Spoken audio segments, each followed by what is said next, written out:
Hello, everyone, and welcome back to the Unleashing DePIN Podcast. My name is Tyler. I am your host, and I'm excited about the next project that we get to have on the pod. They are doing an interesting thing in the DePIN space, solving a real problem. They are simultaneously doing good for the world by reducing tech waste, which is a problem that not a lot of us maybe think about, but is a real problem. So I'm really excited to have Acurast on the podcast and their co-founder, Alessandro. So welcome to the pod. How you doing? Hi, Tyler. Thank you for having us. Very good, thanks.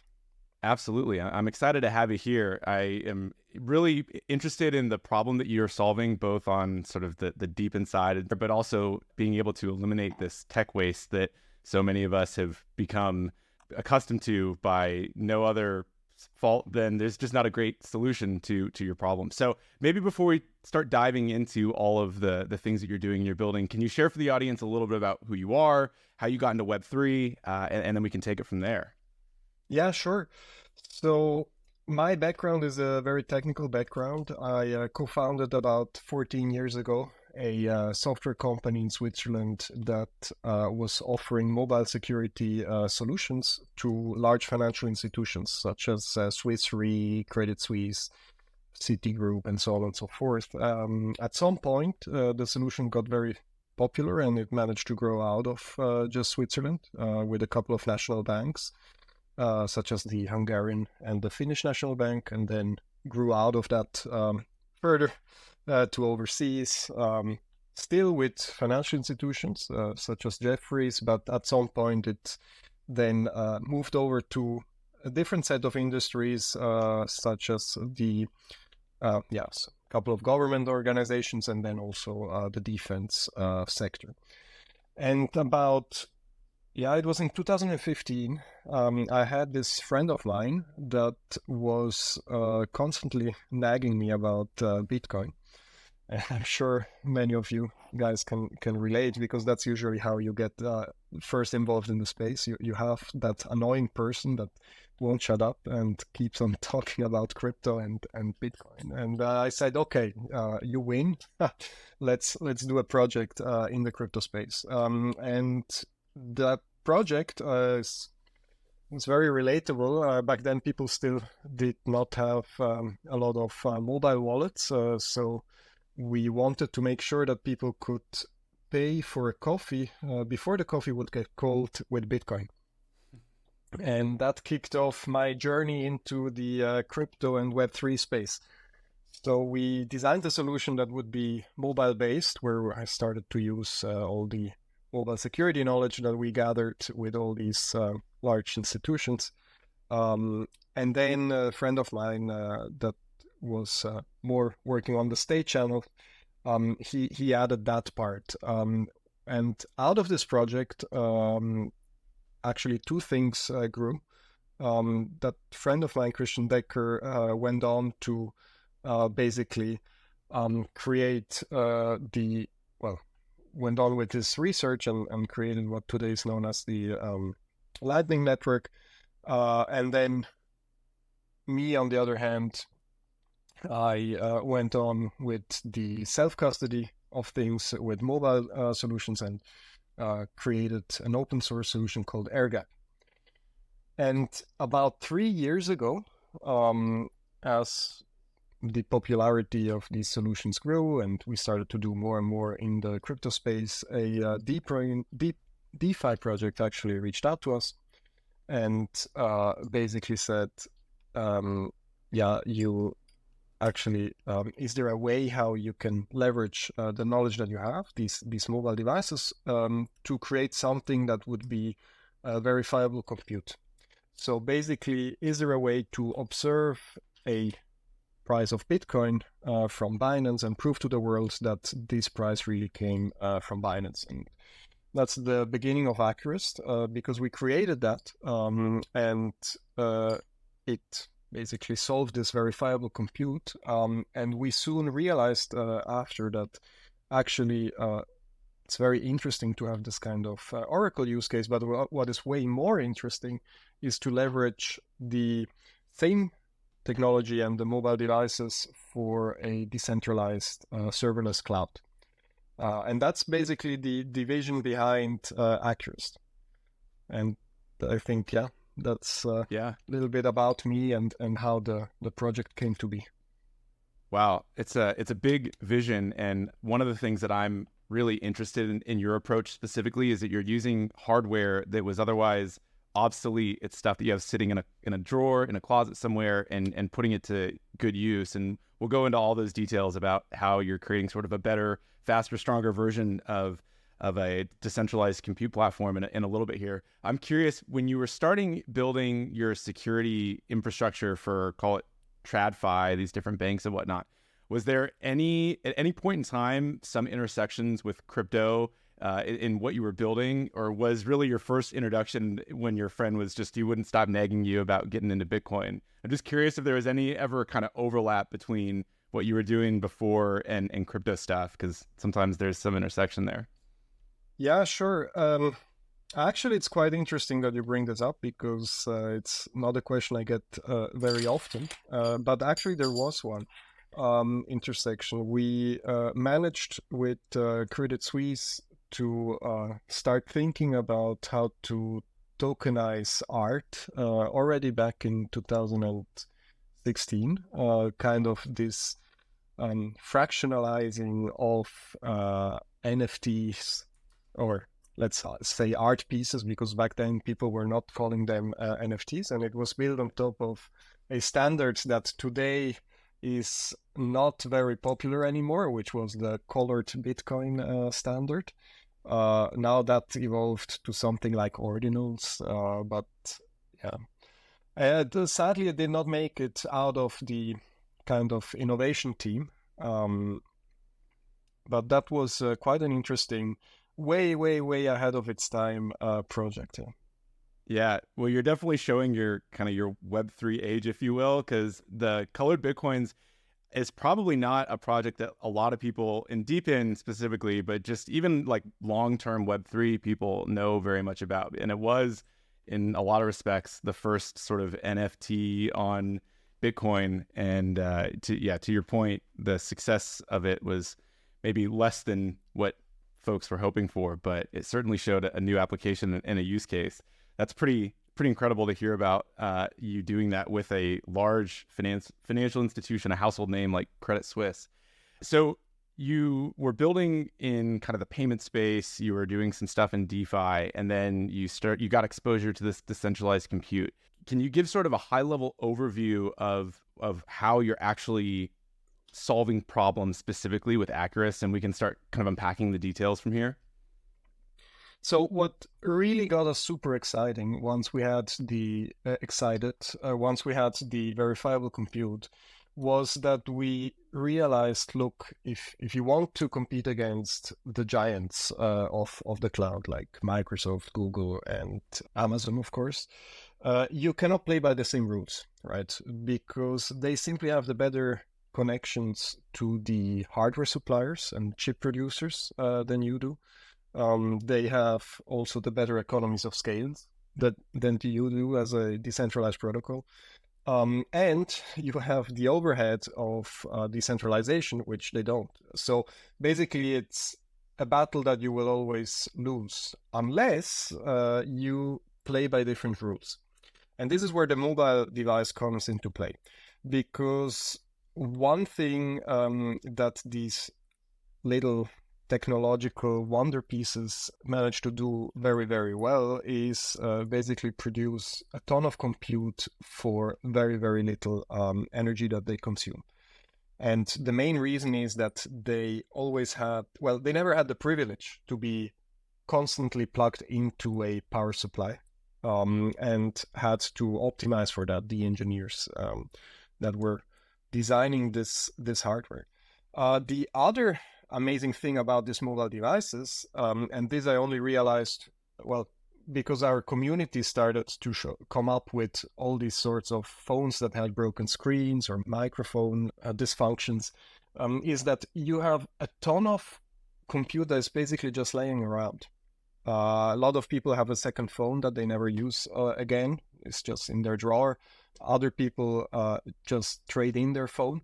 And all of this compute is basically just wasted. You have some of the most advanced chips out there when it comes to compute per watt that are simply entirely wasted.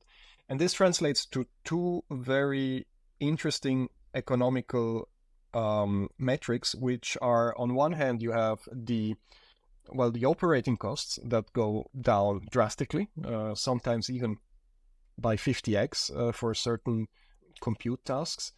On the other hand, you have the capital expenses that are very, very low, because you can purchase the same level of compute that would cost you $3,000 in a server format for about $25 if it is a device that is basically broken screen and no one else wants to use that device.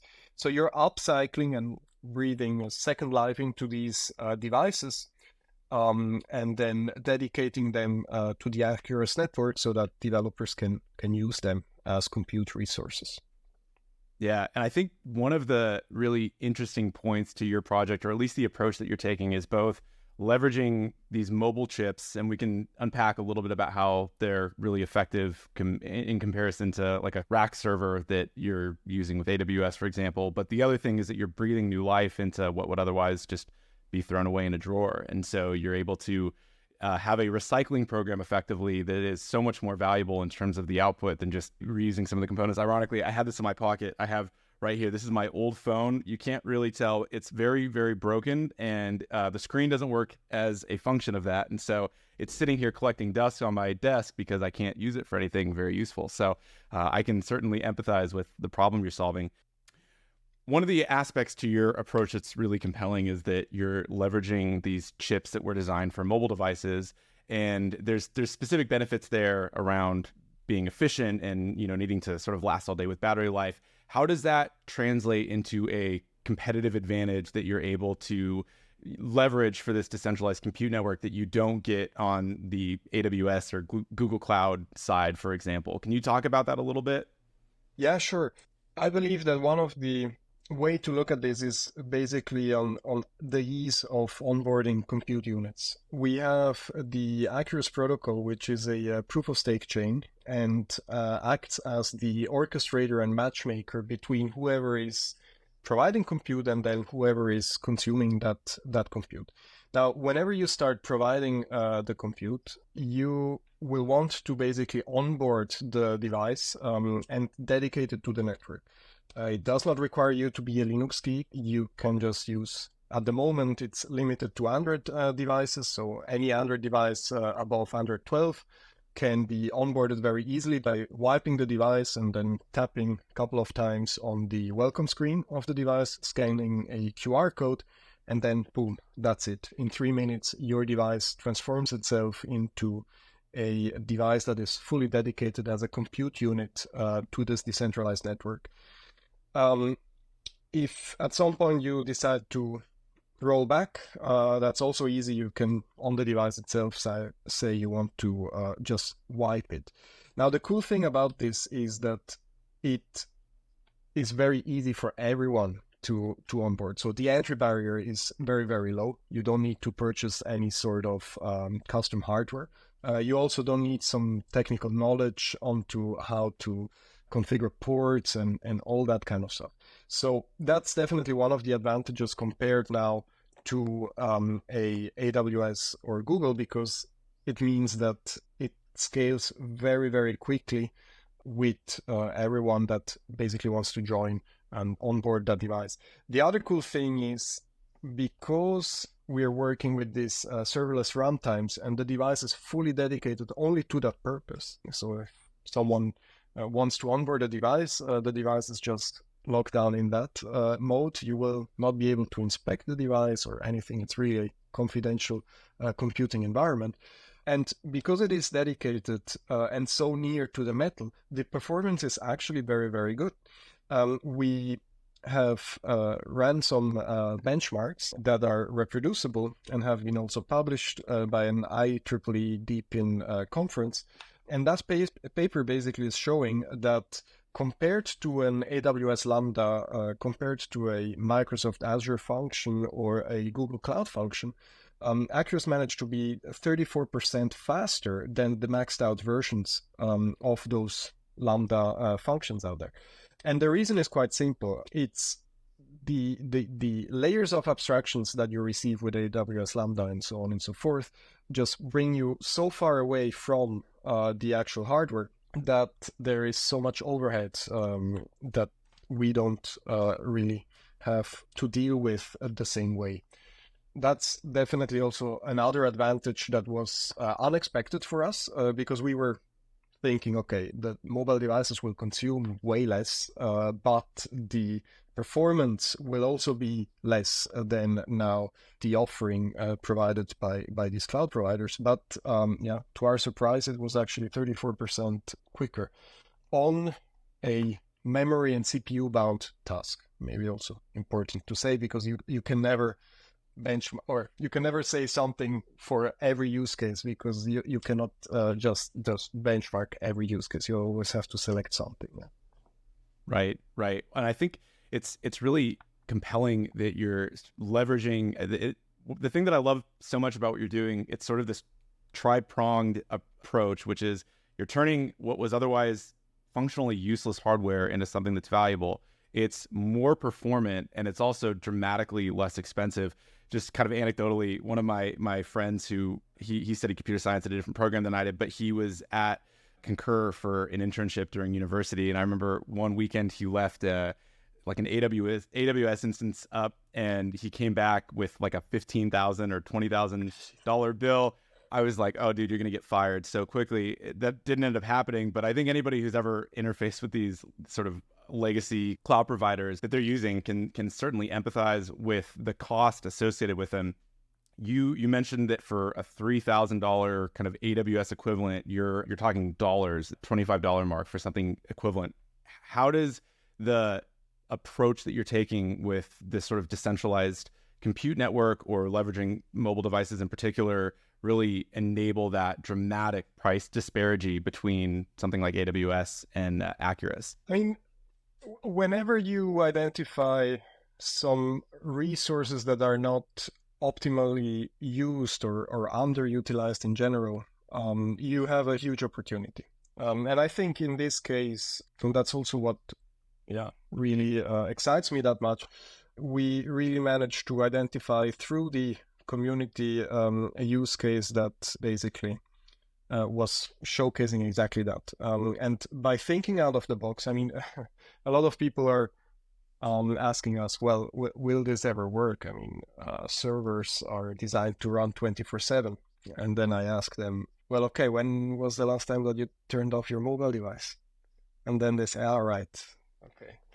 They also have been designed to run 24/7. But the thing is, and I really want to highlight this as well, because there's a difference between marketing and then the actual real world uses. And these metrics that I'm mentioning are always bound to specific use cases that are very well documented. But it's not like you can say, okay, for every possible task, Acurast will always be faster. But I truly believe that it will be certainly more affordable, because on one hand, you have Google, Amazon, and so on that are charging huge margins on the compute. But on the other hand as well, you just have a way smaller and leaner cost structure that you can offer these services for way cheaper. And I think that's how basically the equation comes together, and makes it also a very interesting opportunity to participate in, because you're basically able to offer something at a way cheaper price, make it also more accessible. That's another, you were mentioning $15,000, which is, of course, a huge number, but not shocking for for a cloud bill. But you can imagine in countries that are lesser developed, I mean, that kind of money you simply don't get to spend on compute, right? This also means that you will, by design, enable other communities to get access to a large pool of very performant compute that then they can, with their creativity, start deploying stuff that maybe no one would have thought of because they otherwise would never have gotten the chance, right? Yeah, absolutely. You talked a bit about the problem space within sort of call it the centralized compute platforms. What does the distributed compute ecosystem look like, and how does Acurast fit in and maybe differentiate itself from other players that may also be in the space? So for distributed compute, funnily enough, you have also some centralized solutions like Hadoop, and also a couple of other solutions like that are specially designed for the big data space. And the reason why distribution in that case is interesting is because you multiply also the bandwidth of I/O, and things can just be analyzed way quicker depending on the design of your algorithm, of course. But that's on the distributed space. So you have a couple of enterprise solutions out there. When now you move it more towards the decentralized space, you have a couple of very big projects such as ICP, like the Internet Computer, and also to some extent it was a little bit Ethereum's vision to offer this Internet Computer, right? Right. The thing is that they all interpret computation in a little bit a different way. I mean, for now Ethereum specifically, it means that basically every node runs exactly the same thing. That, of course, does not scale when you want to have some data analytics, interactive stuff, or host a backend, because, I mean, it wouldn't even make sense. It serves a different purpose now on the Ethereum side. But Sure. On the ICP side, on the other hand, they have more a vision that goes in a similar direction like Acurast. I think the main difference, obviously, is the use of mobile hardware, which I think is absolutely key to actually be able to offer something that is capable of competing against the centralized clouds. And I think the other very, very important part is we don't believe that developers will be adopting a technology if they have to learn everything from scratch. We don't believe that unless it makes sense, right? I mean, if you want to develop a smart contract for Ethereum because you have any sort of logic that makes sense as a dApp, then of course you will learn that technology and start developing it because it's something that you couldn't find elsewhere. But when it comes to deploying a backend, when it comes to running your analytics on data, when it comes to run your inference on your machine learning model and so on and so forth, or your crawling job, then you will not want to rewrite everything in this magical new programming language. You will use what you know, right? And that's the reason why Acurast is fully compatible with these standards. It's fully compatible with Node.js. So if you have a Node.js application, you can then just deploy it on Acurast. And now we'll be releasing soon as well a Python environment, because a couple of data analysts have expressed the wish to use Python for their projects. Yeah, I think those are the main two differentiators when comparing to, let's say, more decentralized offerings out there. Well, specifically having the dedicated hardware aspect is a big, that's a major differentiator that's enabling a lot of the value that you're able to deliver to developers. You talked about something that triggered another question I have, with projects like, we'll talk about the kind of the big players in the space, the AWS, the Google Cloud, Azure, for example. There's a lot of, call them ecosystem tools and kind of infrastructure that comes alongside with what they're providing on kind of the service layer. How do you envision that starting to roll out within the Acurast ecosystem? Are there going to be things that you're building as the team? Is it going to be where you sort of bring in contributors that want to build tools specifically for the platform and they're able to contribute as like an individual? How do you foresee that sort of shifting in the future that will make developing or using Acurast a lot more compelling for a developer? I think you're bringing something up that is also a huge advantage compared to these centralized platforms out there, right? As soon as the community starts finding interest in the project and starts understanding the value that it brings, they will start to contribute, and basically it's a decentralized protocol, right? We have a governance mechanism that allows for upgrades that are proposed by anyone. This means that it will receive its own dynamics based on the input from the community, and this also means that it can profit a little bit from this wisdom of the crowd, and scale not only on the computing side where people start delivering a lot of compute, but then also on the feature set side and the development side, and it will become this unstoppable combination of compute platform plus the whole tooling around it. However, that's still a little bit down in the future. We are of course very optimistic, and we will eventually get there. But the immediate next steps are first to provide the same level of courtesy functions that you receive and convenience that you receive from these cloud providers to Acurast for specific use cases. So if you want to deploy a Node.js backend, it should be as simple as using a CLI tool, because that's what people are used to. And if it is possible, then of course we will try to leverage as much as possible, like existing tooling as much as possible, because that kind of is similar to cheating. You can just then save on a lot of development hours if you can just reuse a tooling. And I think that's also where this philosophy of use standards as much as possible again brings its value. Yeah, I think the phrase "good artist copy, great artist steal" is fairly appropriate in that approach there. Obviously, being a decentralized protocol, there's the blockchain and kind of the Web3 component of this, and users, presumably they get compensated by providing compute resources. Can you talk about how the blockchain layer folds into this, and maybe a little bit about that reward mechanism for folks who are interested in becoming a compute contributor? Yeah, sure. So like every platform, you have this chicken and egg problem that you need to solve and to bootstrap, right? Because no one is going to be using or considering you as a compute platform if there is no compute available, and no one is going to provide compute if no one is going to use it and pay for it, right?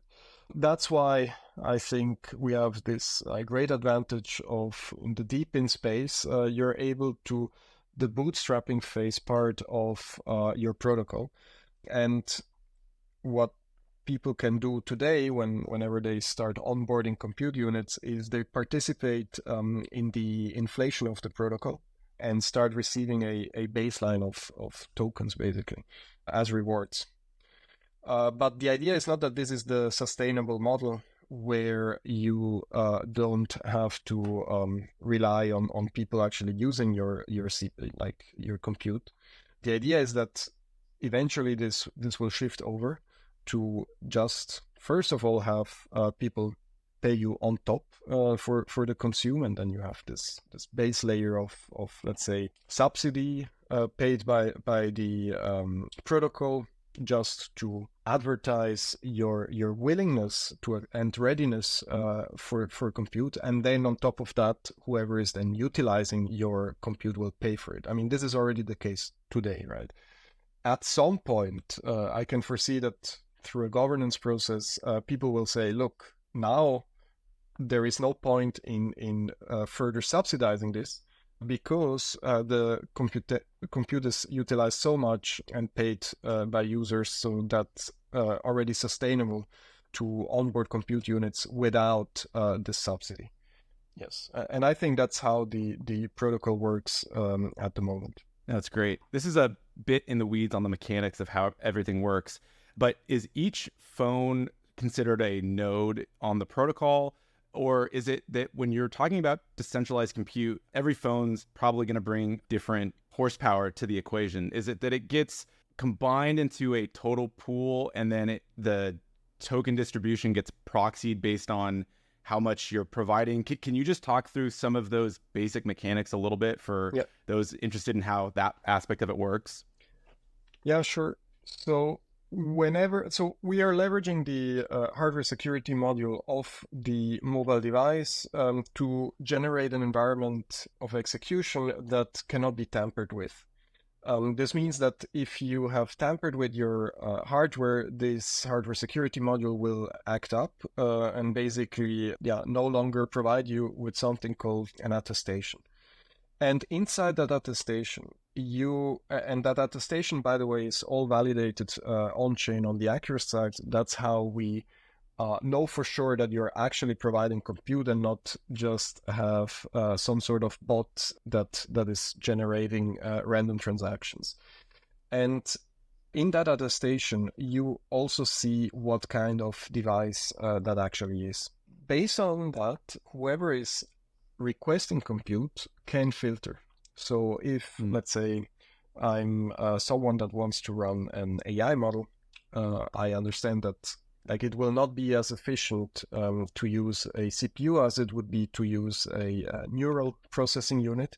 Not every device comes with a neural processing unit, so I will filter for that specifically and only match for that. The thing that also happens with this is that the more sought after features and functionality will become scarcer and scarcer because someone else will just utilize them. And then you have this market mechanics that kicks in, basically making one device more attractive during that specific time period than other devices. So absolutely, the fragmentation of devices are actually also something interesting here, because it allows for people to optimize for certain features and functionalities of their devices based on the need required by developers. Yeah, that's great. So you can effectively filter if you have product that's not as compute intensive. You can maybe find a wider swath of less compute intense devices that you're able to run on. And so that would presumably drive your costs down a little bit, but you have that choice as a developer building on the Acurast protocol, correct? Yeah, absolutely. You can also say, look, this is just a development server and service. Please just deploy it on the cheapest possible hardware. Maybe it's even better because it means that then I can start optimizing and see which calls take up a lot of compute on those cheap devices. And there's also other things that you can filter for. Even though you cannot tamper with the execution, people can always just pull the plug, right? This means that if you're in between an execution, then that's unfortunate if someone is removing the connectivity of that mobile device. For that specific use case, we have a reputation system, has been also baked in and built into the protocol, where you can say, look, I just want to deal with devices that have the highest level of reputation. And what it means is that those devices, every time someone asked for an execution, they actually received the result back and the report back. But again, maybe you say, okay, I don't care if it really gets executed because I'm running something in a very redundant way. Then I'm okay to pay less and then accept also a smaller or lower reputation. Yeah, I love that you're able to leverage the supply and demand of both the resources and those building on top of it to create a more kind of equitable cost structure, because maybe you're just testing something out. You don't really care about having the long-term sustainability. You should presumably not need to pay as much as someone who does care about having a very high threshold for being able to support the tooling or the infrastructure that you're building on top of Acurast. So you're able to leverage kind of that free market buy and sell to help drive costs down or just bring efficiency to where that otherwise wouldn't be in a more centralized or standardized approach with maybe like a AWS, for example. That's pretty freaking awesome. Yeah, thank you. I mean, that's what Acurast is, right? It's an abstraction that should, on one hand, orchestrate and manage all these compute units, but on the other hand, also make it usable so that it comes over as convenient as using a cloud, maybe without the big price tag attached to it. Yeah, absolutely. How many devices are on the network today? So last time I checked, which to be honest was not today, there were more than 2,500 active compute units dedicated to the network. A compute unit is always a device. A device usually has about 8 cores and 8 gigabytes of RAM. Some have less, some have more. Yes, and you can do pretty amazing things with 8 gigs and 8 cores. People would never think that those things then run on mobile devices. Yeah. And on the developer side, how many projects are there? A couple projects that you're able to talk about that are currently leveraging the network today? Yeah, sure. So there is a DeFi platform called Use that is using the network as an oracle for observing prices. Then, I mean, this is kind of the very first use case that we started with, and that's why we have a couple of projects falling into that category. Some projects on EVM, some projects on other chains. Another very recent project that actually is securing more than 70 million US dollar worth of assets is a project that leverages the Acurast confidential compute to manage a Bitcoin wallet so that you can wrap and unwrap the Bitcoin wallet based on some KYC criteria. So this project is called TCBTC, and they offer a institutional grade, fully compliant wrapped Bitcoin that even retail can convert into real Bitcoins at any time. And this is all made possible by the automation of Acurast, basically, that has this call them scripts and then observes the Bitcoin network, validates the transactions. And if that's valid, then it translates over to the ability to mint on a smart contract-based platform. Or then the other way around, you can convert your tokens back to native Bitcoins without going through a centralized party.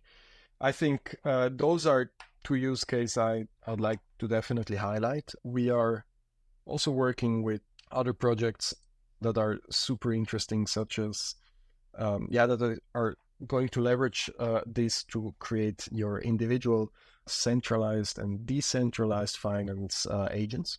You can think of it like your own little broker that you can ask to just like purchase tokens or run some sort of strategies, and it will just optimize them for you. If the token is cheaper on a centralized exchange, it will just purchase there. If it is cheaper on a decentralized one, it will just purchase there. These are some of the use cases that are currently being looked at and are also like deployed in production. But what I think, and are the ones in the Web3 space, but I think what would be super interesting for us is actually, being perceived as a true alternative to the centralized offering out there. And for that, we have not yet started our marketing efforts and evangelism on that side. Like we now are more on the Web3 space, but it's definitely on our roadmap. Yeah.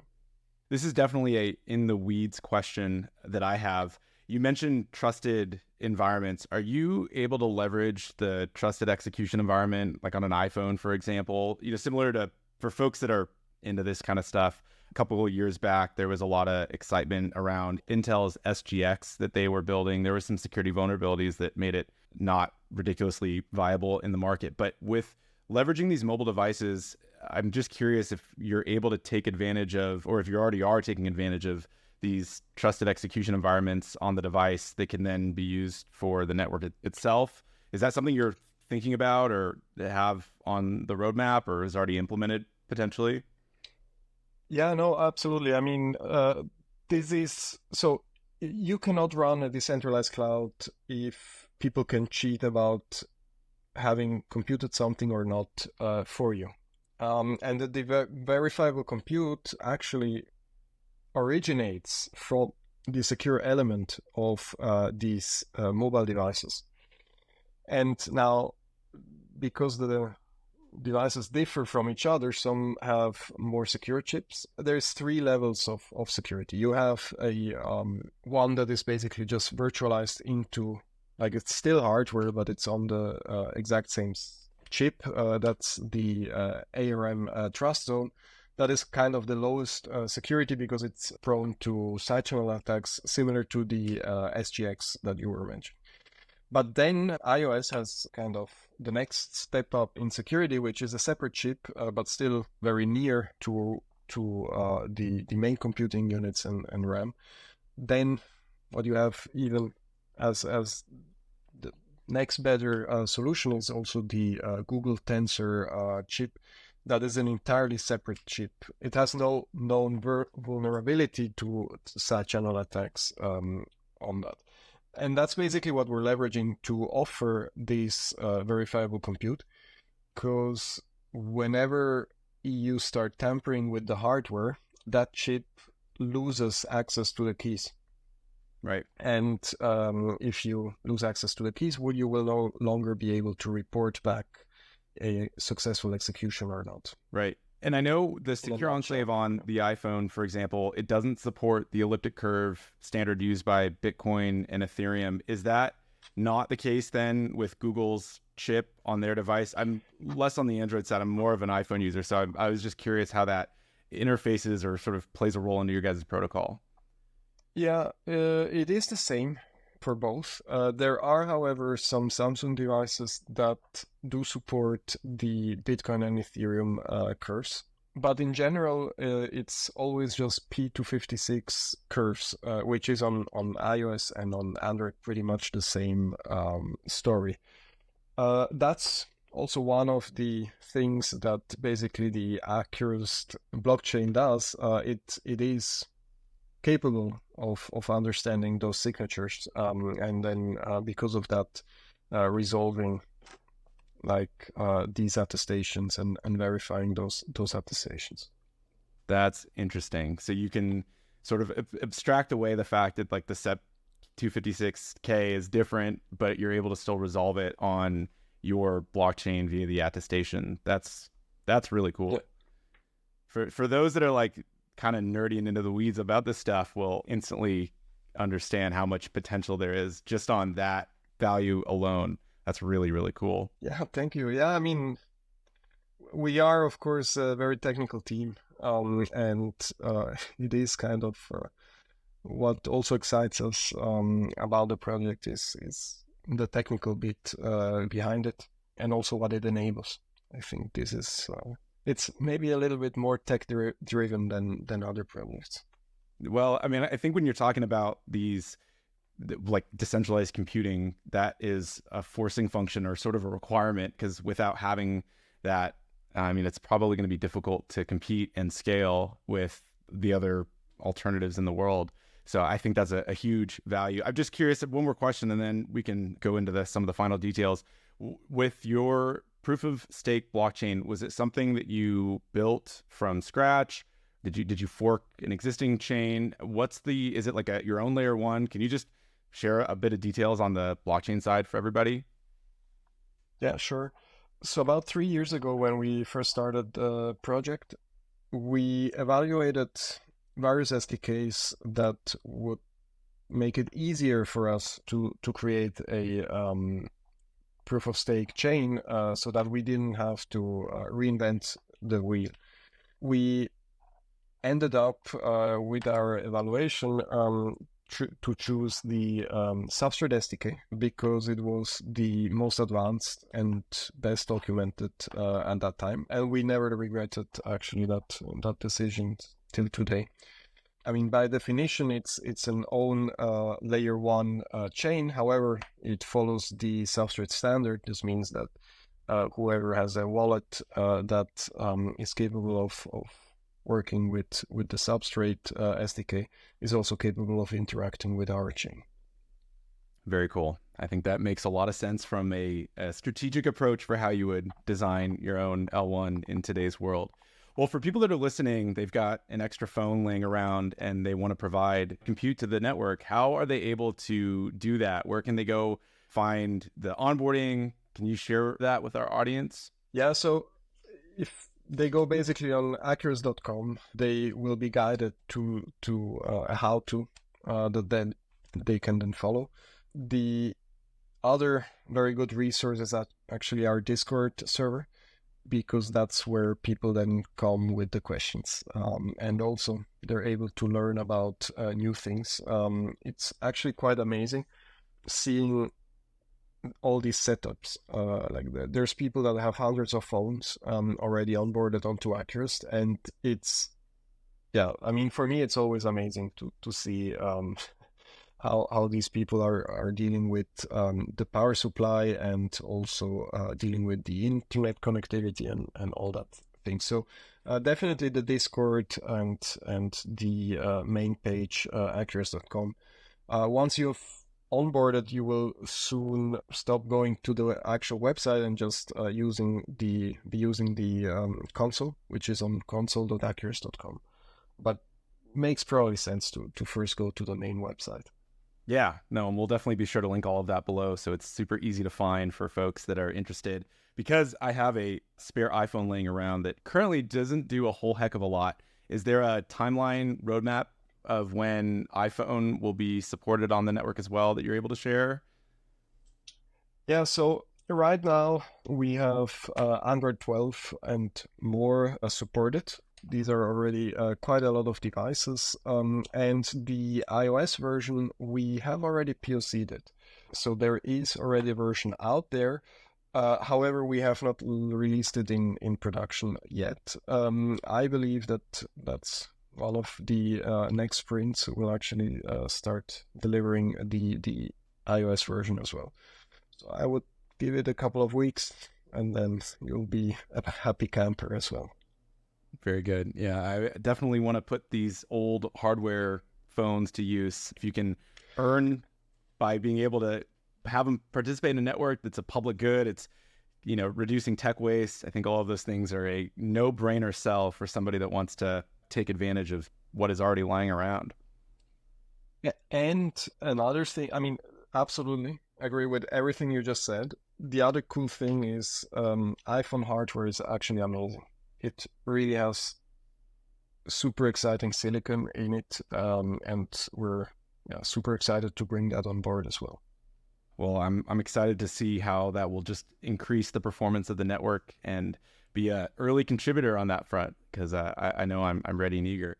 Well, we'll definitely be sure to link all of the handles with the website and the Discord. Are there any other places that people should go to stay updated with what you're doing and what you're building? Well, maybe if they like and subscribe your channel, at some point we'll be able to come again.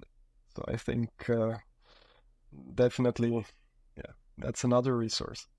Absolutely. Well, you are always welcome back. We'd love to have a follow-up conversation in 6 months to see where things are at with, you've got 2,500 phones. I'm sure that number is going to be exponentially greater in the future. And you're always invited back so that we can talk about updates and continue getting people using participating in something that's a value add for every stakeholder. And again, solving a lot of problems, which is something we're all here for. And using the DePIN narrative to make it happen is kind of the thread that is incredible in making all of that a reality. So, well, very good. Well, Alessandro, I'm going to wrap it up here. Wanted to thank you so much again for coming on to talk about all the very fascinating components of what you're building. It is a big problem, and from a multifaceted standpoint, and you're solving it in a unique way using DePIN that gives you a better, faster, stronger solution on the other end, which is really exciting. So we'll wrap it up there, everybody. Be sure to go check out their website. I'll have all of that information linked below. If you want to participate, if you've got a Google phone, I think that's a great use for something that's otherwise laying around. If you are an iPhone user, you are soon to be involved with that process. So we'll link it there. Thanks so much, everyone, for tuning in. We'll see you on the next one. Take care. Bye-bye.